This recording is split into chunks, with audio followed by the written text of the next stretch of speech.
How AI is ruining education for everyone. Let's see what's up.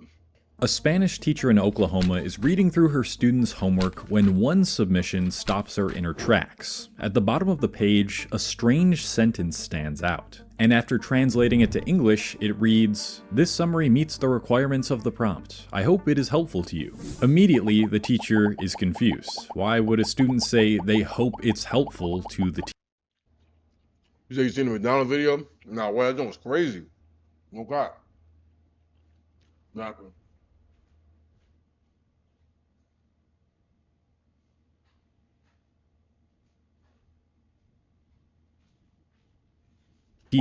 But then she realizes the student didn't write this. They used a chatbot to complete the assignment and couldn't even read what they submitted, so they didn't realize they'd left in the AI's final statement.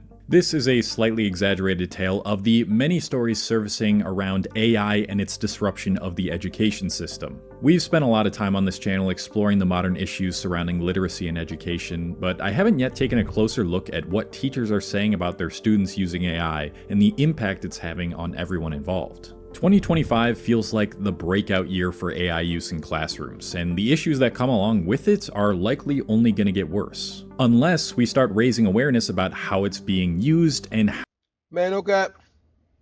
People gonna keep using AI. You know why? People gonna keep using AI because it's very easy. ChatGPT can answer any question. You don't even have to be smart no more. You can cruise through college, you can cruise through school. Ask ChatGPT. You write me a 5-page essay for blah blah blah blah. Make sure you include words like this and that. But bro, you don't even gotta think too much no more. You can ask Chat. Even me, I ask Chat every day questions. How to properly integrate it into the education system. So let's get into it. This is the AI education crisis. Game of Thrones King's Road is now available on both PC and mobile with Google Play Games.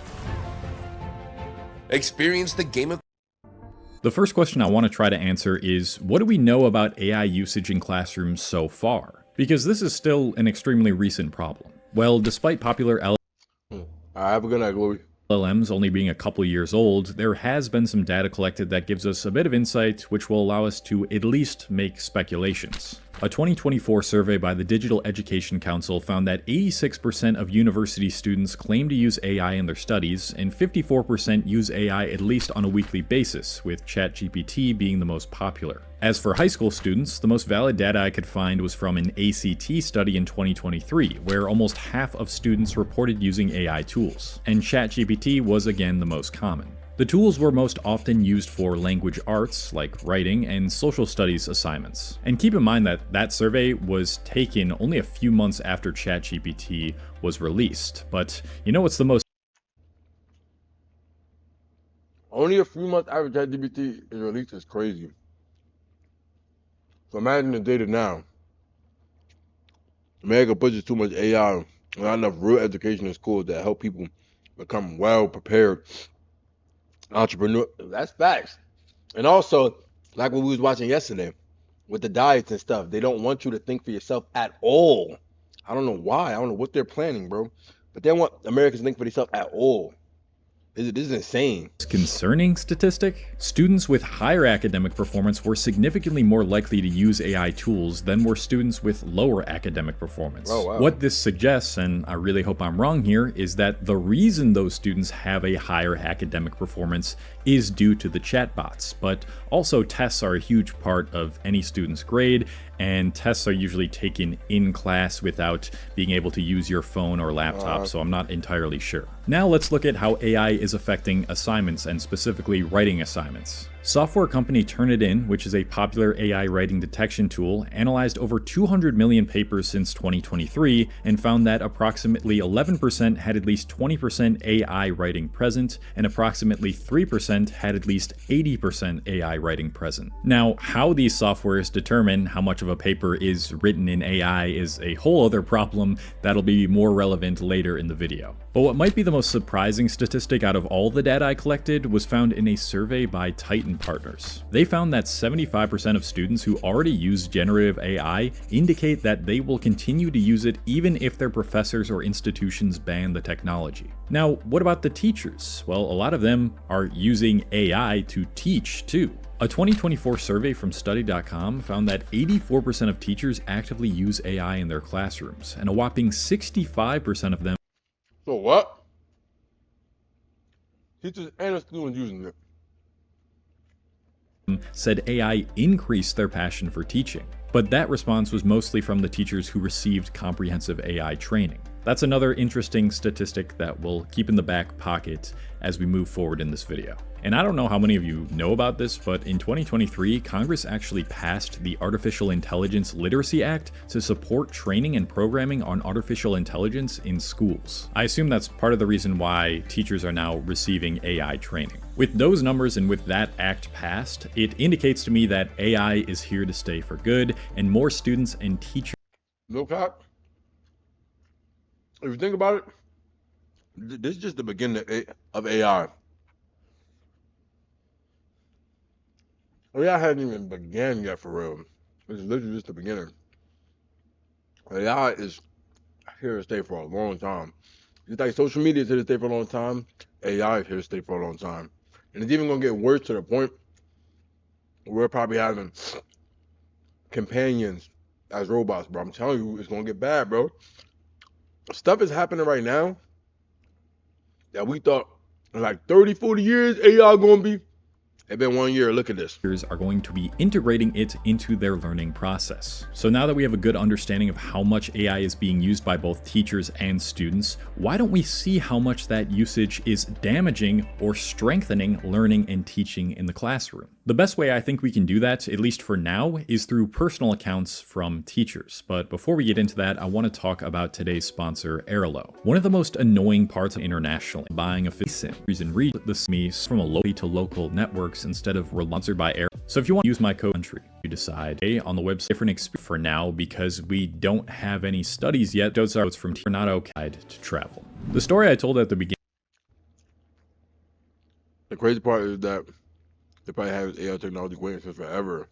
It's not, probably they probably were trying to perfect it. They probably was just doing whatever. Or probably trying to make a plan. So they don't mind until you just put it out there so they can steer the crowd to the direction that they want. So they probably had to make a whole game plan first. You never know, guys. Actually comes from an article called Teachers Are Not Okay on the website 404 Media. And in the article, there are plenty of other anecdotes from teachers who all have different experiences and opinions regarding AI. These sort of anecdotes are basically all we can go off of for now because we don't have any studies yet that are showing the objective damage that AI is causing. But I think if we go over a wide enough variety of anecdotes, it'll paint a decently clear picture of what the future might look like. Let's start with someone who seems to be vehemently against generative AI in school, Robert Gell, who is an associate professor at the University of Calgary. He states, "I think generative AI is incredibly destructive to our teaching of university students. We ask them to read, reflect upon, write about, and discuss ideas. That's all in service of our goal to help train them to be critical citizens. Generative AI can simulate all of the steps. It can summarize readings, pull out key concepts, draft text, and even generate ideas for discussion. But that would be like going to the gym and asking a robot to lift weights for you."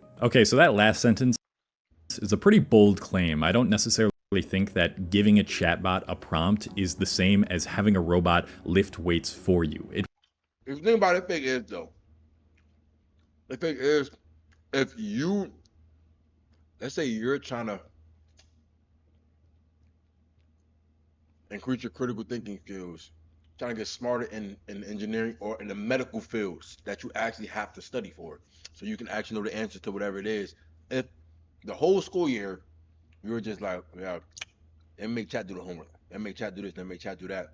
If you think about it, you basically is having ChatGPT work out for you.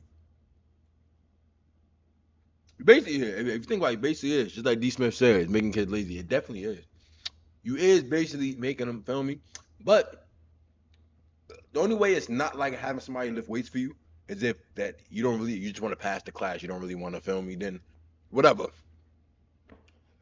But if you actually want to get better at whatever it is, or you actually want to learn and whatever the case is, then yeah, it definitely is like Really that. depends on how it is used, which is probably going to be the main theme throughout this discussion. If you asked a robot to lift weights for you, you wouldn't even be getting the desired benefit, which is more physical strength and muscle mass. Using a chatbot to simulate all the steps the professor outlined is more like using steroids to lift weights, not an external robot. Okay. With steroids, you'll be able to lift heavier weights easier and more often and build more muscle than people who don't use steroids. And the consequences of steroids are akin to relying too heavily on some sort of chatbot like ChatGPT. If you outsource most of your work to an external source that gives you an unfair advantage, what happens when you grow older and you come across a situation where you no longer have access to that source? In the same way that you've been so attuned to the gains and effort that steroids allow you to generate, if you've relied too heavily on a chatbot to summarize readings or generate ideas for you in your formative years,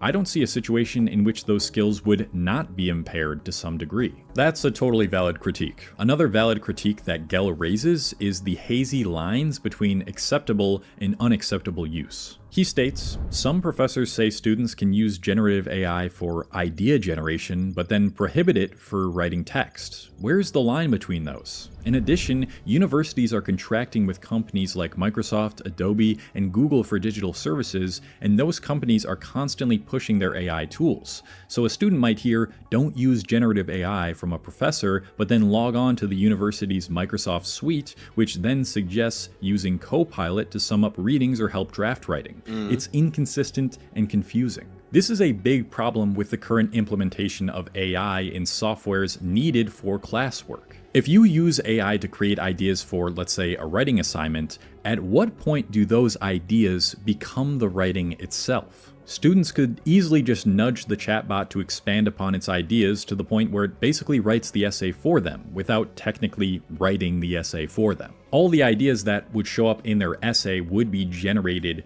by AI, thus hindering their idea generation abilities. Why is that so important? Well, think about how often we use idea generation and problem solving, stuff like this, in our everyday lives. When we're stumped with a difficult life problem, like say fixing a door handle, a weird sound coming from a speaker, or making a novel idea for a creative project, and we work through that problem ourselves, we are activating the frontal cortex, which is the area of the brain responsible for problem solving and reasoning. You're basically training your brain to use that skill more readily in the future. And if you do end up figuring it out yourself, your self-esteem and competency boosts so much higher than if you were to let ChatGPT do all that work. That is fake facts though. Whenever I'm trying to figure something out and I don't Google it and I just figure it out, that don't boost my self-esteem like crazy, no cap. I be walking around like I'm the man, I'm the man, I'm the man. For you. Because if ChatGPT solved it, you weren't really the one who solved the problem, the chatbot was. In a world where everybody relies on AI for every single problem-solving task, we all become a little less apt to confront and solve problems in every area of our lives. That being said, it is possible that AI could just Yo, Chloe was good.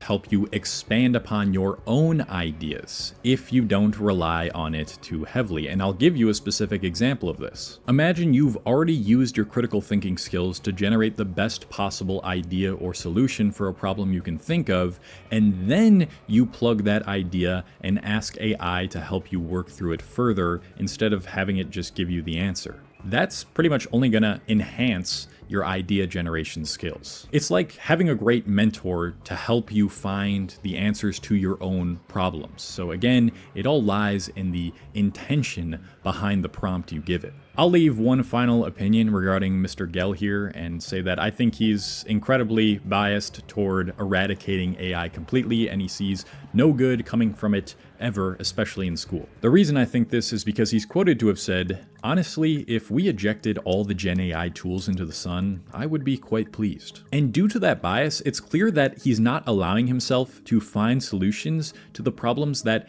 he himself outlined. He says, quote, No cap though. I already felt like he was biased from the get-go.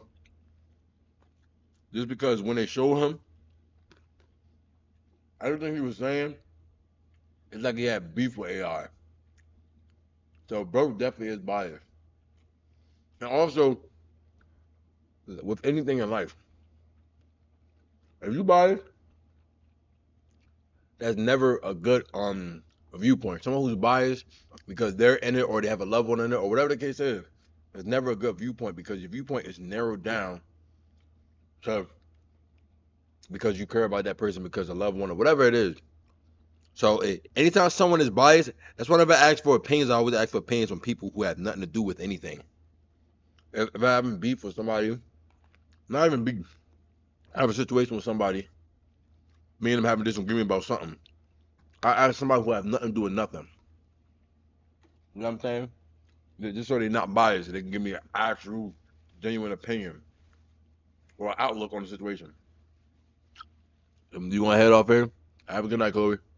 Another option would be to do handwritten in-class essays, but I have a hard time asking that of students. I hardly write by hand anymore, so why would I demand they do so? Is that really a hard ask for your students, or are you trying to make it seem harder than it actually is so that AI looks like the worst invention ever? I ask this because later in the article, an anecdote from another professor describes how they did exactly this. When asked about how AI has changed the way they work, statistics professor Ben Pythrick stated, "LLMs have changed how I give assignments. The most obvious change is that I've moved to in-class writing for assignments that are strictly writing-based. Now the essays are written in class and treated like midterm exams. My quizzes are also in class. This requires more grading work, but I'm glad I did it and a bit embarrassed that it took ChatGPT to force me into what I now consider a positive change." So instead of being hopeless and thinking all these students are getting dumber due to this teacher decided to adapt and force students into a situation where they couldn't rely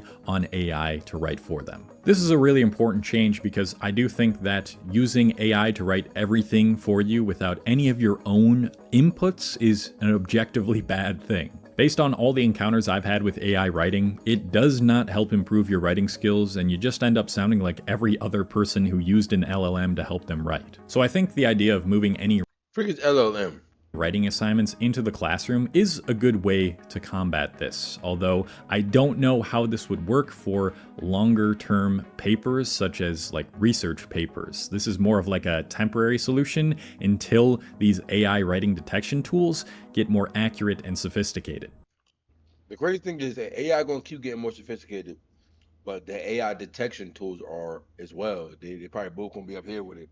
So the more advanced AI get, the more advanced the AI detection tools are gonna get. The future of your business is here. With Wix, you get advanced AI capabilities for more customization, more time. Now let's move on to another huge issue that rapidly increases the spread of misinformation in education. AI hallucinations. Yeah, it's funny. I took this English class with the daily writing prompts. Really? You can easily tell use AI for real? Dang. I mean, people use AI don't switch it up after they use it. They don't just try to switch it up real quick to make it sound different. They just AI'd in post.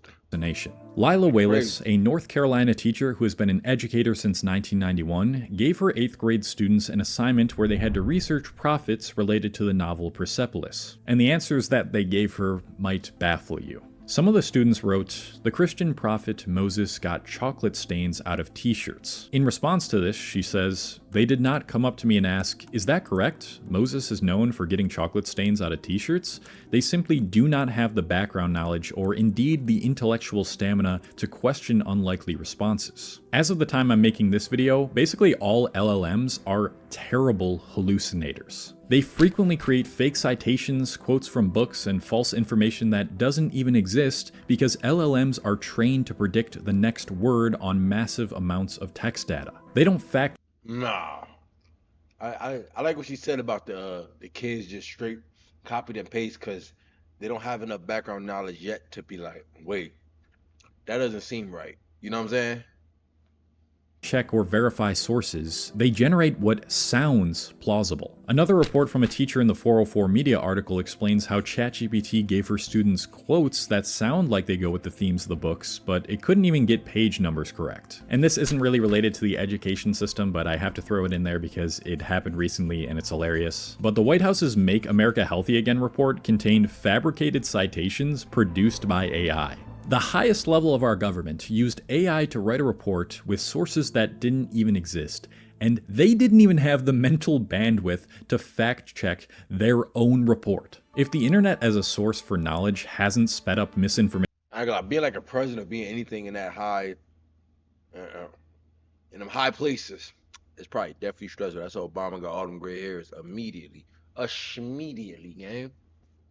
enough, we now have to deal with AI creating fake sources and quotes out of the blue. And for kids in school who don't understand how these systems work, who blindly believe whatever the AI gives them because they either don't yet have the capacity to question this highly praised software, or they just don't care about the assignment enough, it could potentially make them less discerning in the future, or maybe even make them less trustworthy of any information. Think about it this way. If a teenager uses AI to outsource their research all the time, and that AI fabricates some of the information, then that hinders their ability to seek out relevant information that gets them what they want. And an ability to think critically and figure out what is true and what isn't is part of having adept literacy and comprehension skills. On the other hand, if that same teenager constantly finds that the AI gives them fake citations and sources, and they start realizing that, maybe they'd start to think, well, how can I really trust any of these sources or I find citations the best way to use it.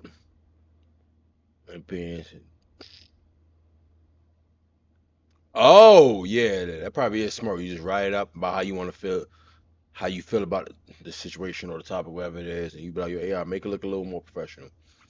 Okay, so see that other people are referencing online without doing my own research. Which honestly might be an unintended positive consequence, because like you gotta have at least a little bit of skepticism for what you see online, and even the ideas that you're hearing being spouted in real life. Anyways, I digress. That's just an idea worth pondering, and it goes back to the central idea of AI isn't inherently bad, it depends on how you use it and what it allows you to do. Now, I want to return to the data collected regarding teachers receiving AI training. I think this is a really interesting area to dive into because, firstly, what does that training even look like? nah, the decent. I was even saying something, and then this is I'm not even knocking only the kids today, because this is even me. I'm so used to this generation now too. Obviously, when I was younger, it was a little different, but I'm so used to this now anyway. Even when the phones first came out, yeah, I should know we was cooked. Cause bro, when the phones came out and when Google came out, I asked Google everything, even simple stuff. Imagine back then when people didn't have calculators, people couldn't go on Google. They had to go to the library and find a question, or ask people and find no YouTube, no nothing. Imagine that, having a question that you need to answer to, and you gotta really go and study. You gotta really go to the library, or you gotta just take notes and talk to people outside and ask people questions. Now you just go on Google 1 second, you get the answer. Go on chat, half a second, get the answer. Even something about, and this is me too. I'll be on the train or whatever, whatever. He said that's what we had to do, bro. Bro, I'm pretty sure. Yeah, yeah. Y'all really probably had to study for real. You had to know what y'all was talking about, gang. You had to know what y'all was talking about and go do research, bro. I mean, like I'm even thinking about like this now too. It's making our generation so less social. Right? Our whole generation is anti-social. It's not even about being. Ain't nothing wrong with being anti-social. I guess it's being scared to socialize. You know what I'm saying? Being scared to socialize with people. Men can't talk to girls. People can't talk to each other. Have sources written down, yo. But I already know how the generation is going down, because people are scared, so scared to talk to people because they're so stuck on their phone, so stuck in ChatGPT, whatever it is. Back then, no phones or nothing. You had to talk, you had to communicate, you had to ask questions, you had to get to know people. Crazy work, bro. And secondly, how much are teachers using AI to Yo, people today got no game because you never in a situation where you have to use game. Even me when I was younger, like a few years ago, I would just shoot my shot Instagram.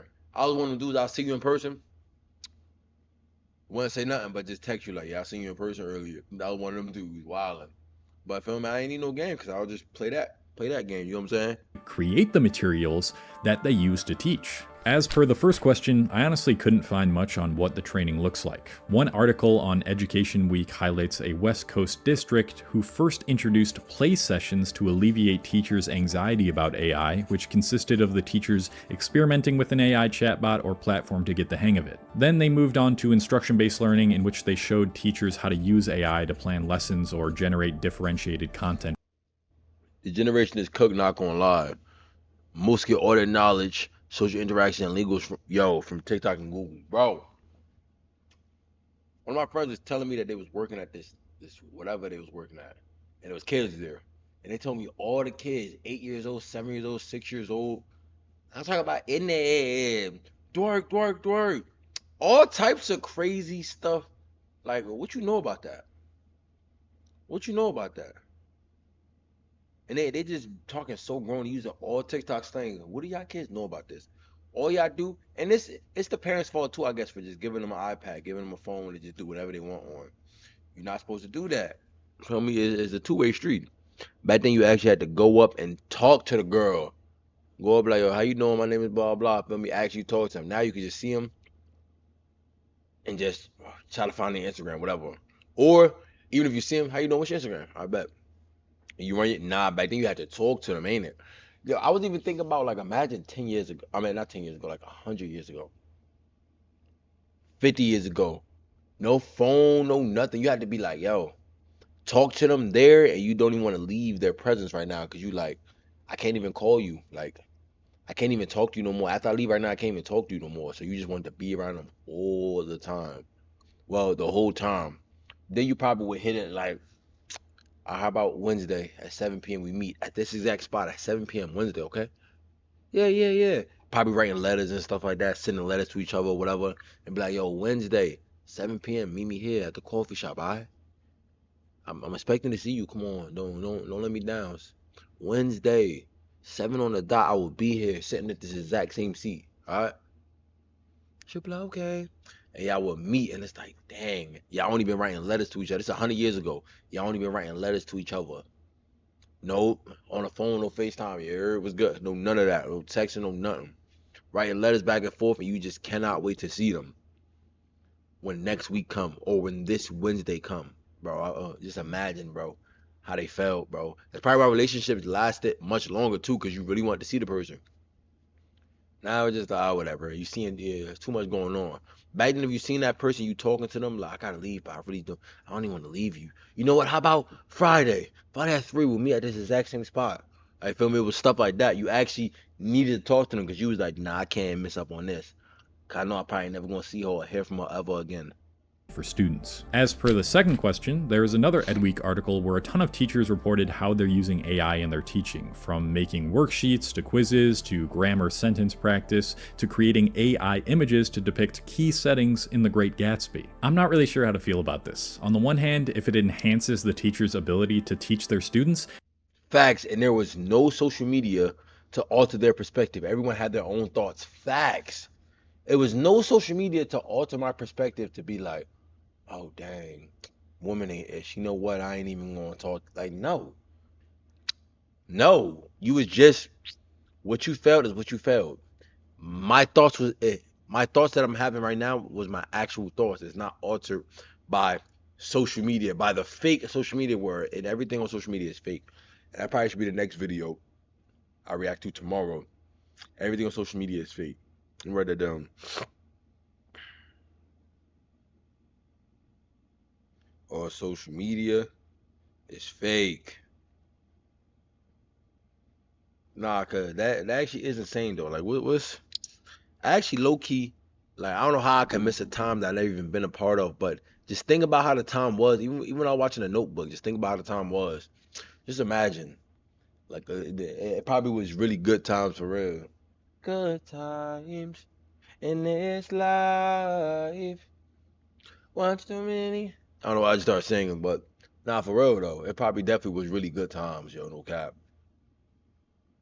and the information the AI gives them is accurate, that's pretty good. But in the same way that students rely on it, if a teacher relies too heavily on the AI to create the curriculum for them, then what is the teacher really there for? What if the student asks them a question about an assignment that AI generated and they can't answer in a proper way because they don't know enough about the very thing they're supposed to be teaching? That's where I could see this being a catastrophe. As one anecdote. Snap. They come in like, imagine the students ask the teachers a question, because you know the teachers using AI as well.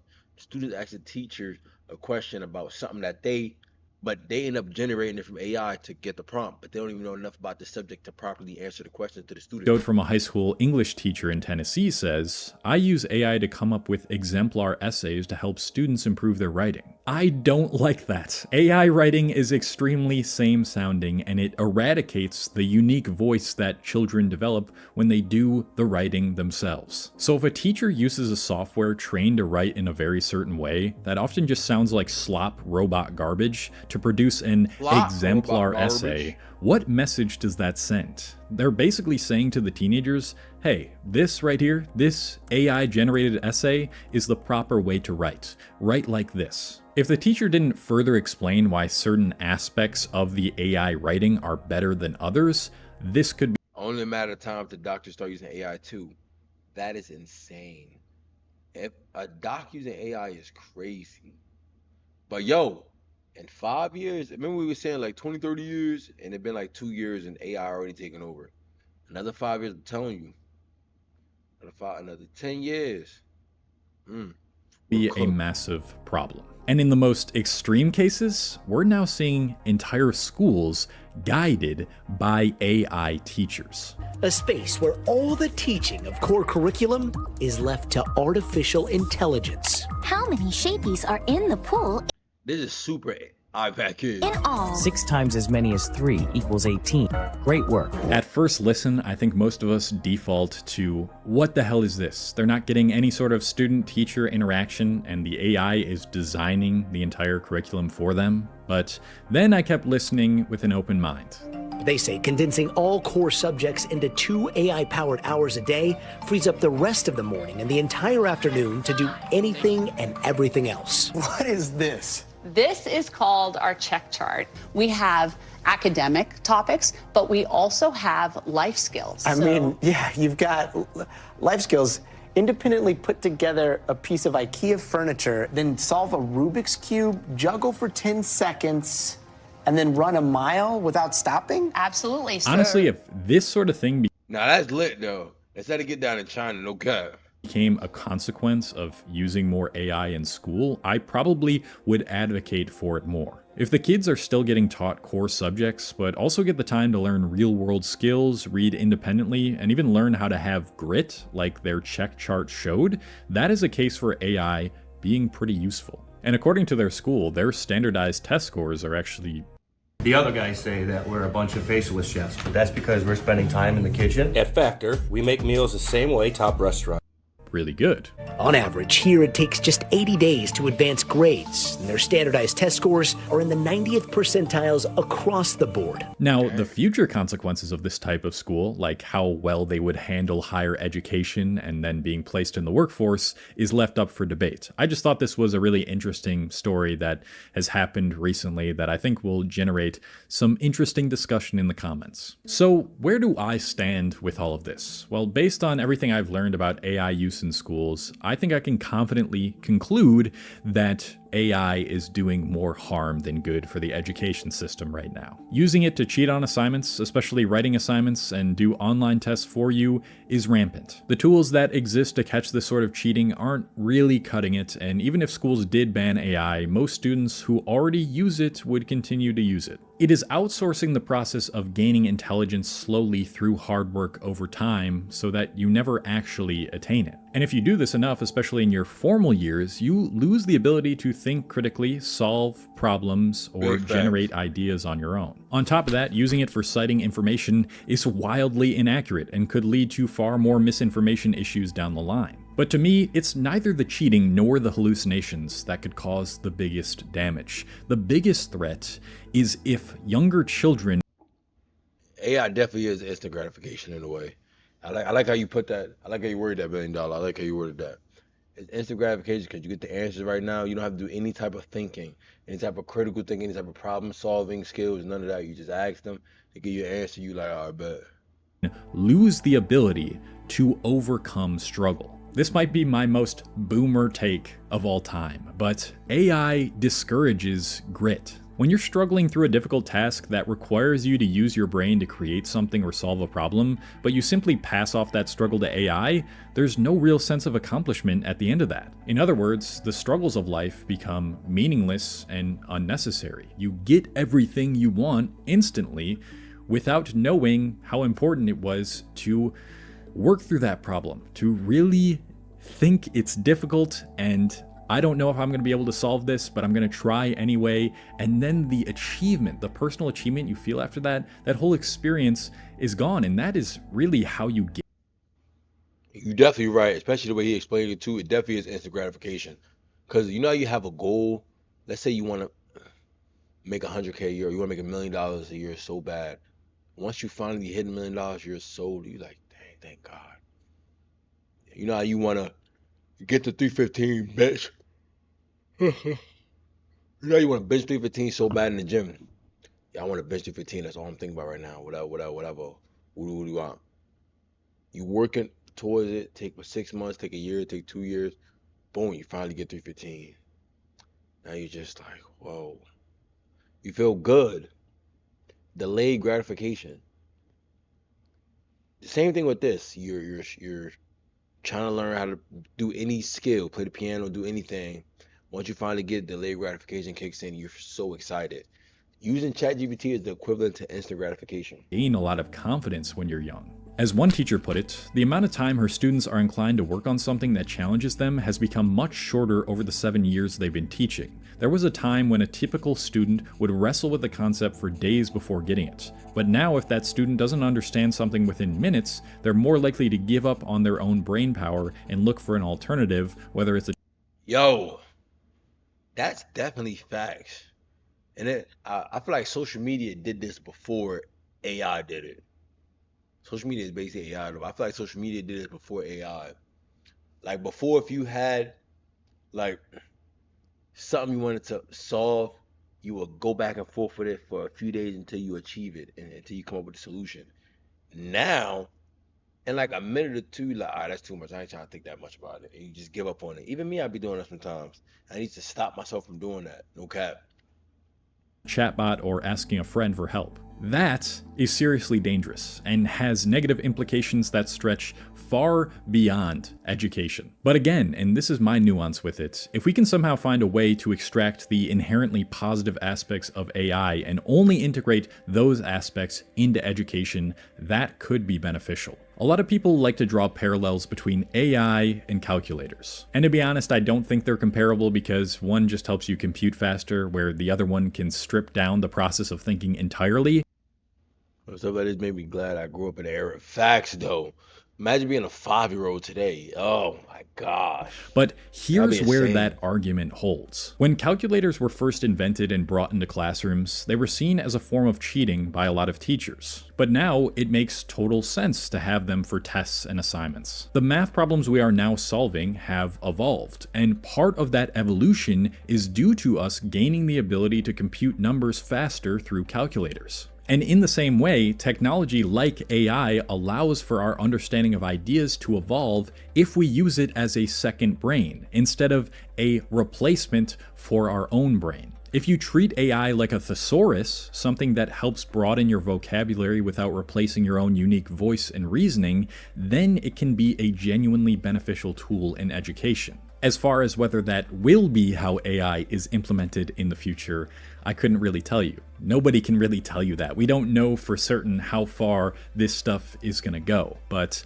I would love to hear your stories or your solutions for this stuff in the comments, or maybe a story you have about you using AI or seeing someone else use AI in education. As AI usage continues to grow, I'm afraid our ability to think critically and discern between what is true and what isn't will only diminish. The problem is there really isn't any sort of resources out there right now that teach you how to improve your critical thinking skills, solve problems better, and generate ideas more efficiently. So that is why over the past year, I've been creating a critical thinking masterclass, a 16-video curriculum designed to help you sharpen your reasoning, spot manipulative rhetoric, and navigate emotionally charged conversations both online and in real life. If you want to be notified for when the masterclass drops, you can go to cole-hastings.com/criticalthinking and sign up for the waitlist. You will also receive a lesson in your inbox before it drops, so you can see what the masterclass is kind of going to be like, because it'll be a lesson from the masterclass.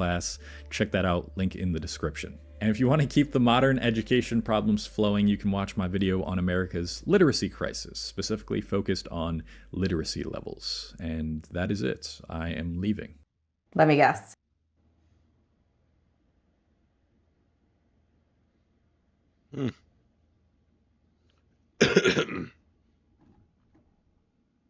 Yeah, nah. Bro made mad sense. I ain't gonna lie to you. Bro made OD sense.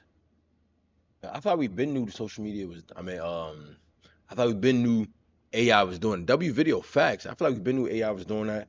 I feel like social media did that way before AI did it, but AI is just making it go mad fast.